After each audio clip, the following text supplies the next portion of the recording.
Ketemu lagi dengan materi kita, pelajaran kita PKN. Hari ini kita akan membahas tentang bab 4 bagian yang kedua atau B, yaitu arti penting memahami keberagaman dalam bingkai Bhinneka Tunggal Ika.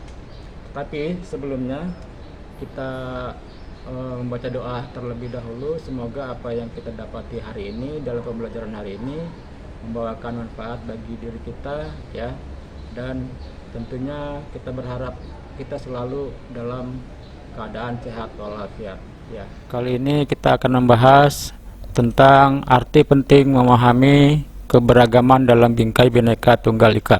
Saya sedikit bertanya di sini, kalian pernah kan bepergian ke kota-kota atau ke daerah lain di Indonesia? Ya, pasti pernah ya. Bagi kalian yang belum pernah jalan-jalan ke daerah, ayo ikuti saya.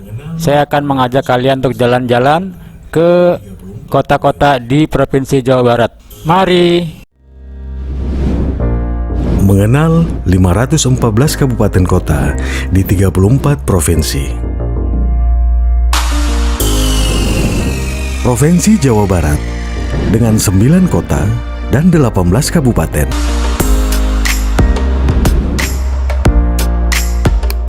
Kabupaten Bandung,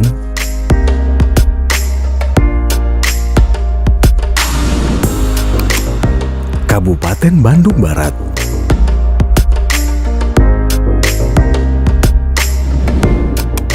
Kabupaten Bekasi,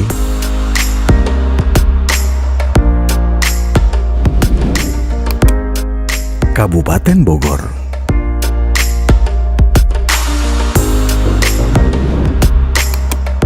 Kabupaten Ciamis,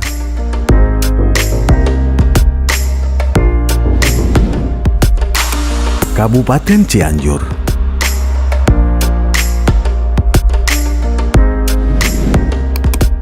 Kabupaten Cirebon,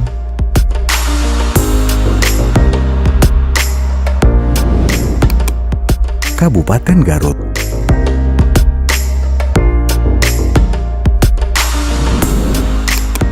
Kabupaten Karawang,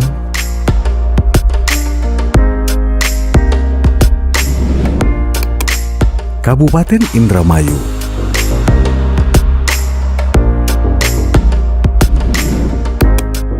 Kabupaten Kuningan,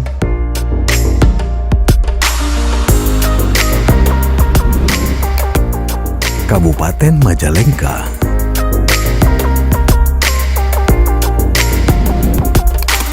Kabupaten Pangandaran,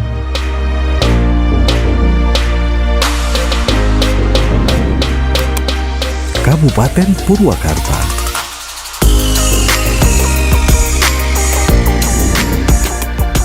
Kabupaten Subang,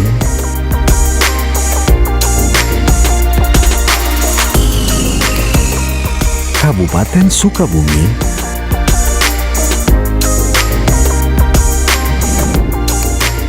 Kabupaten Sumedang,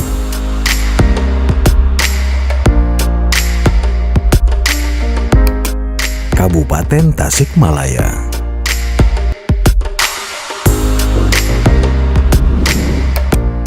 Kota Bandung,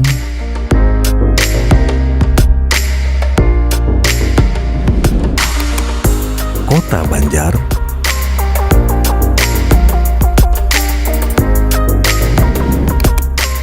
Kota Bekasi,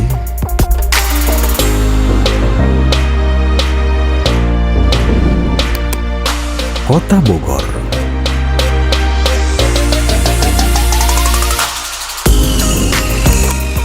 Kota Cimahi,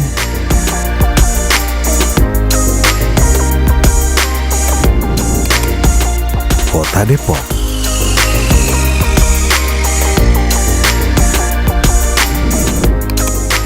Kota Sukabumi,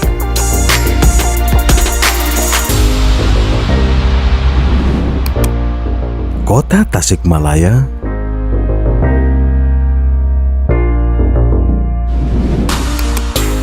Kota Cirebon,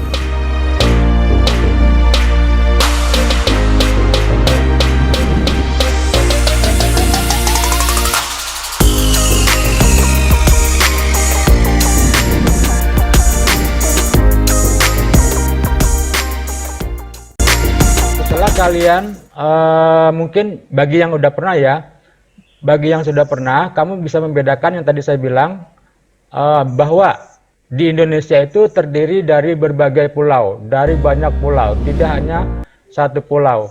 Betul apa benar? Betul ya? Betul. Ya, betul. Di Indonesia itu tidak cuma satu pulau, tapi berpulau-pulau. Kemudian, pengetahuan tentang pulau-pulau tersebut, tentunya keberagaman itu akan muncul. Lain pulau, lain budaya, lain pulau, lain adat istiadat, dan pakaian juga berbeda-beda. Nah, di samping itu, yang harus kamu pahami adalah perbedaan-perbedaan tersebut. Ya, keberagaman tersebut yang harus kamu pahami. Di mana arti dari pemahaman tersebut yang harus kamu kuasai? Di sini, di halaman berikutnya nih ya. Nih. Nah, kita lihat dulu wilayah Indonesia. Wilayah Indonesia. Nah, wilayah Indonesia itu merupakan apa? Wilayah Indonesia merupakan apa ya? Wilayah Negara Kesatuan Ya, Republik. wilayah Negara Kesatuan Republik Indonesia, yaitu negara yang berdasarkan kepulauan. Dan arti dari negara kepulauan adalah nih, yaitu seluruhnya terdiri satu atau lebih kepulauan dan dapat mencakup pulau-pulau yang lain. Contohnya, satu pulau Jawa, ya, satu pulau Jawa tempat kita tinggal, di situ ada berapa pulau? Di dalam pulau Jawa itu ada berapa pulau? Ada berapa provinsi? Ada Jawa Tengah, ya. Betul apa benar? Ada Jawa Barat, ada Jawa Timur. Itu kan berarti di dalam pulau itu terdiri dari pulau-pulau bagian-bagian yang lainnya. Itu maksudnya ya. Satu atau lebih kepulauan dan dapat mencakup pulau-pulau yang lainnya. Contohnya Sumatera, ada Sumatera Barat, ada Sumatera Utara, ada Sumatera Selatan, dan sebagainya. Berarti kalau dibilang Sumatera, itu pulau besar. Di dalam Sumatera itu ada Aceh juga ya. Tapi ketika sudah mengecil, dia akan menjadi Sumatera Barat, Sumatera Utara, ada Aceh, dan ada Palembang, dan lain-lain sebagainya. Itulah keunikan, itulah keberagaman yang terdapat pada negara Indonesia. Dan hal itu dijelaskan dalam Undang-Undang Negara Republik Indonesia nomor berapa? Keberagaman pulau-pulau itu nomor berapa dijelaskan dalam undang-undangnya? Nomor 6. Tahunnya tahun berapa? 1996. Nah, jangan lupa kamu untuk mengingat undang-undang tersebut, kamu ingat aja angka-angkanya tuh ya. 9-nya ada 2, 6-nya ada 2, ditambah dengan 1. Ya, jadi tahun 1996 nomor 6 yang mencakup bahwa wilayah Indonesia itu terdiri dari pulau-pulau ya. Dan di dalam pulaunya bisa terdiri dari pulau-pulau yang lain. Kita lanjut. Saya agak cepat karena ngejar zoomnya jangan sampai habis. Apa yang perlu dipahami tentang keberagaman itu ada dua. Ada dua yang harus kamu pahami dari keberagaman itu. Ada dua aspek ya. Aspek yang pertama adalah satu, aspek kondisi kewilayahan. Jadi kondisi kewilayahan itu salah satu yang menyebabkan Indonesia itu beragam. Kondisi kewilayahan ya. Indonesia terdiri dari pulau yang dapat menyebabkan terjadinya perpecahan bangsa. Dan ini pernah terjadi dan pernah dialami oleh bangsa Indonesia beberapa tahun yang lalu.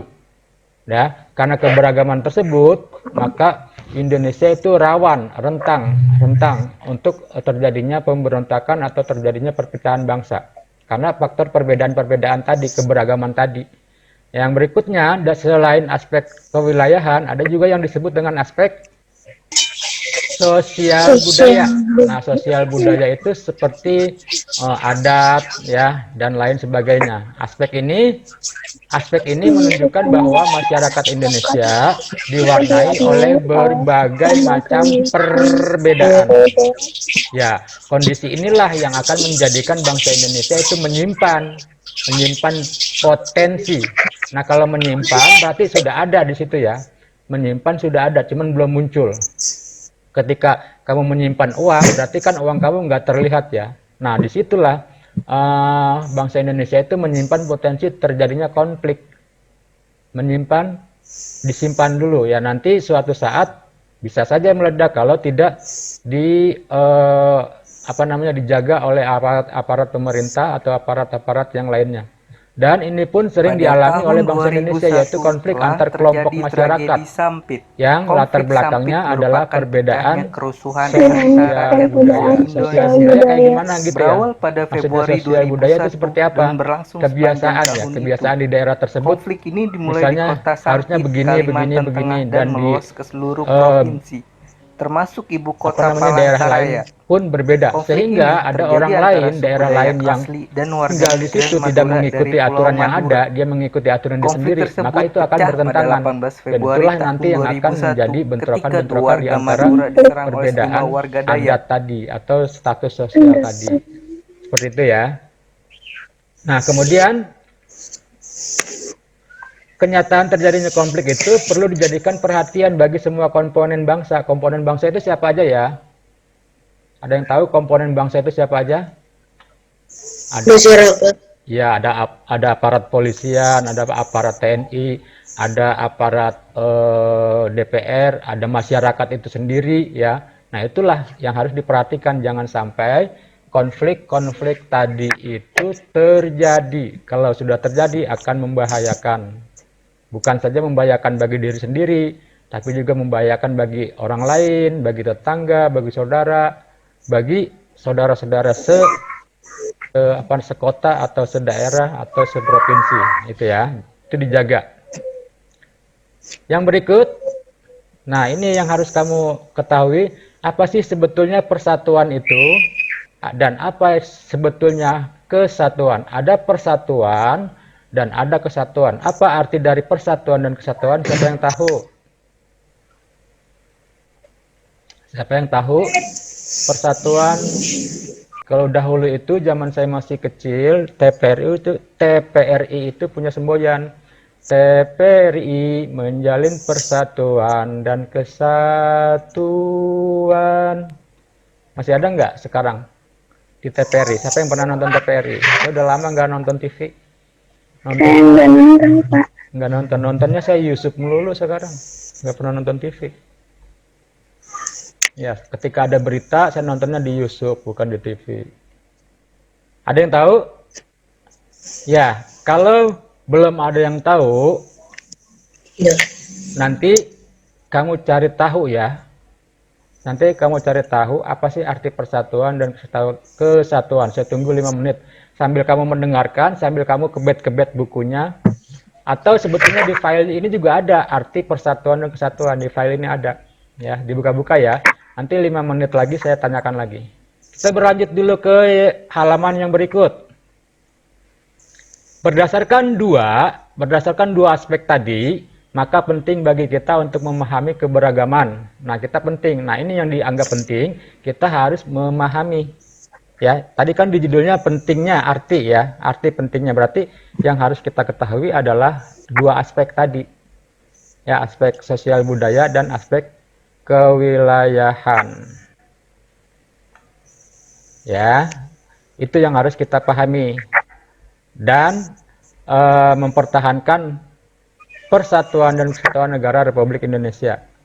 Ya, jika tidak kita pahami kedua unsur tadi, kedua aspek tadi, maka akan sering terjadinya konflik karena kita nggak tahu bagaimana cara bertetangga dengan baik, bagaimana cara bermasyarakat dengan baik, dan bagaimana cara berkomunikasi dengan orang-orang yang lain daerah dengan kita, itu ya. Jadi jangan membuat konflik. Biasanya orang yang membuat konflik itu orang yang tidak mengerti tentang keberagaman bangsa Indonesia. Yang berikut, dampaknya keberagaman itu ada dua. Yang pertama, dampak positif. Apa kira-kira menurut kamu dampak positifnya sebelum saya buka slide-nya? Dampak positifnya keberagaman di Indonesia itu apa ya kira-kira ya? Dapat saran saya buka. Nah, dampak positifnya memberikan manfaat bagi perkembangan dan kemajuan.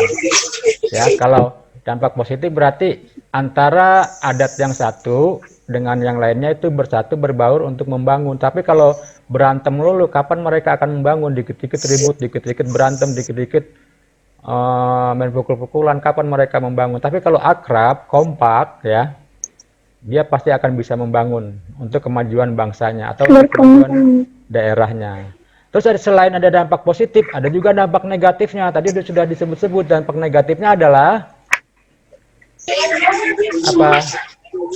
Dampak negatifnya tadi disebut ya, mengakibatkan ketidakharmonisan, bahkan kehancuran. Bahkan kehancuran bangsa dan negara. Iya, bahkan kehancuran. Kalau masyarakatnya dikit-dikit berantem, bentar-bentar berantem, ya negara nggak bakal bisa maju.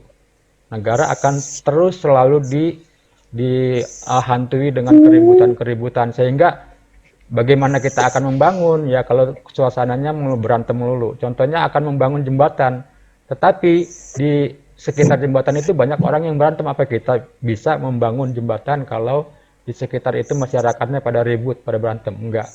Jangankan bisa berdiri jembatan, baru dibangun mungkin corannya udah habis diinjek-injek ya, kan jebol ya.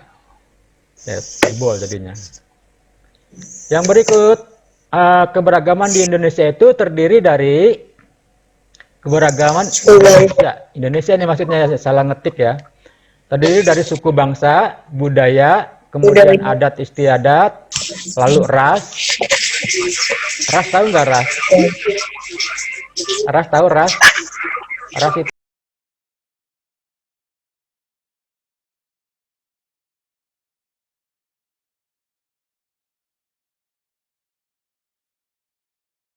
suku bangsa itu adalah, siapa yang tahu suku bangsa? Suku bangsa? Ada yang tahu nggak? Budaya, agama, ras, dan antar golongan merupakan kekayaan bangsa. Suku bangsa itu kayak gini, misalkan daerah Batak, daerah Aceh, daerah Jawa, daerah Sunda itu suku bangsa ya, suku bangsa. Terus kalau budayanya itu berkaitan dengan kesenian. Misalnya di Batak keseniannya apa? Kesenian khususnya ya. Kemudian di Jawa keseniannya apa? Di Bekasi keseniannya apa? Nah, itu budaya. Kalau adat istiadat, kebiasaan yang berlaku di tempat itu, kebiasaannya apa? Di Jawa kebiasaannya apa biasanya? Biasanya kalau di Jawa, misalnya kalau lagi lebaran ya sungkem-sungkeman gitu ya. Kalau nggak sungkem, nanti katanya kualat sama orang tua, sama kakek, sama nenek, kualat. Nah, terus kalau ras, yang keempat ras, ada yang tahu ras? Ras ada yang tahu nggak? Tadi saya bilang apa ras itu yang buat masak? Ya. Beras. Oh, beras. Itu beras ya. Ras itu adalah perbedaan masyarakat dari sisi warna kulit, dicatat dalam hati kalau nggak ada buku.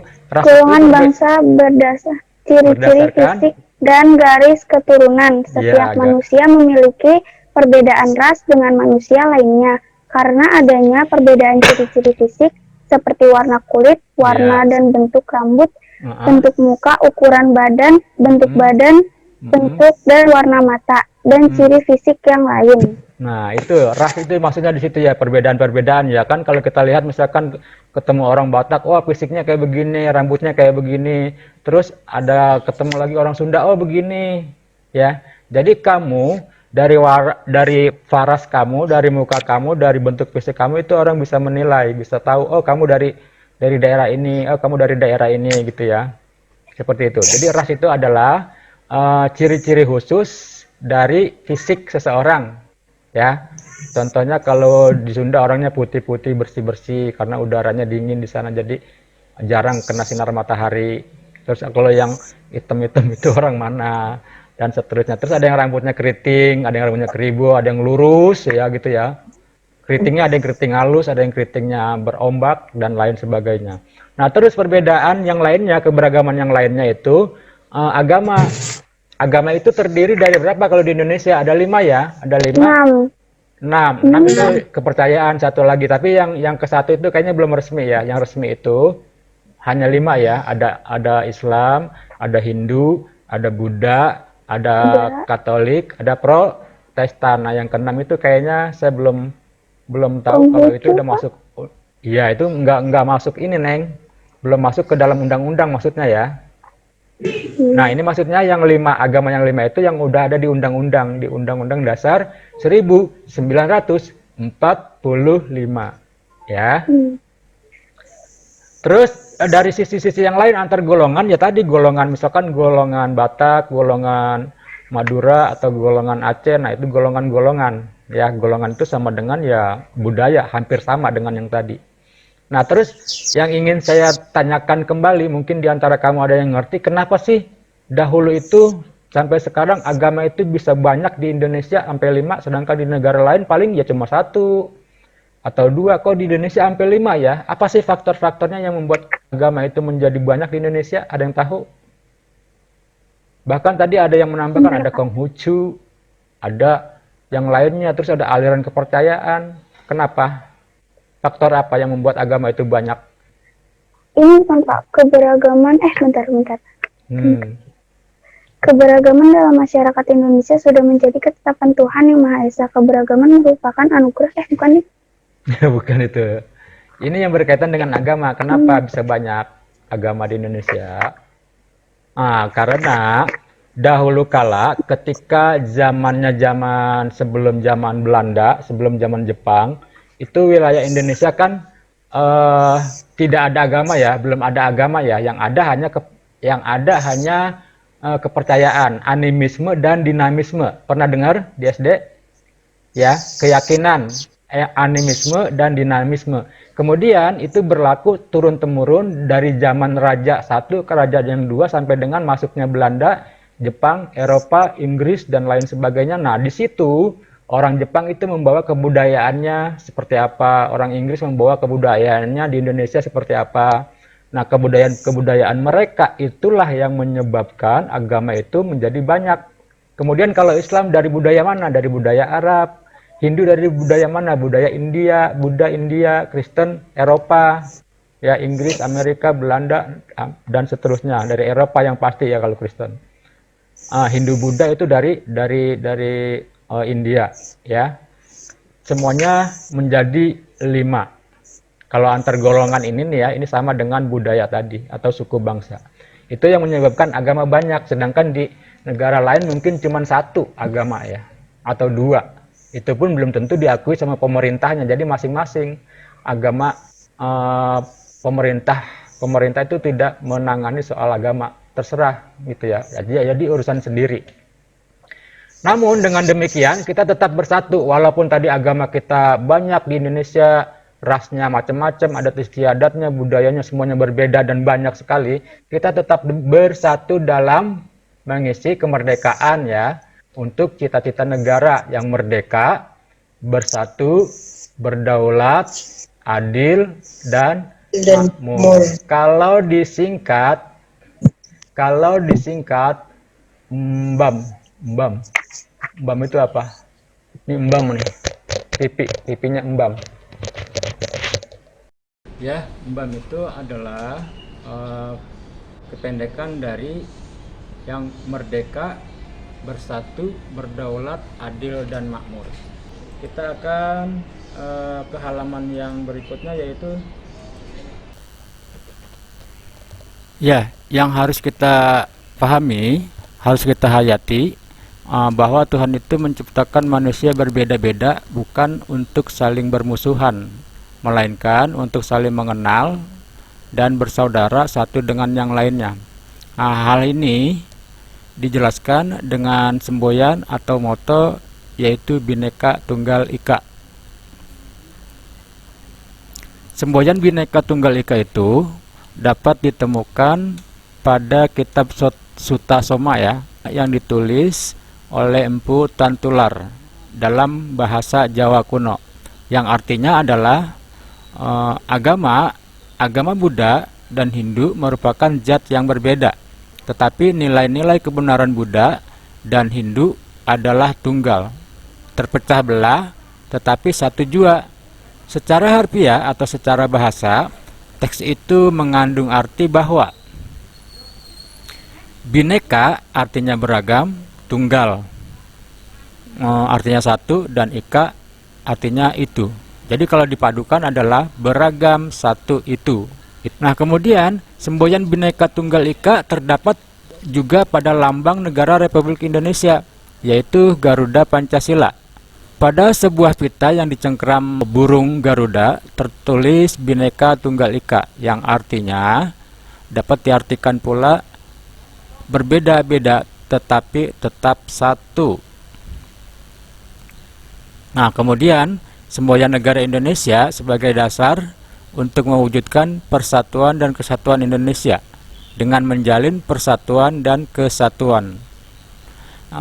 Kita harus menerapkannya di dalam kehidupan kita sehari-hari. Di sini contohnya saling menghargai tanpa memandang suku, tanpa memandang adat, ras ataupun agama.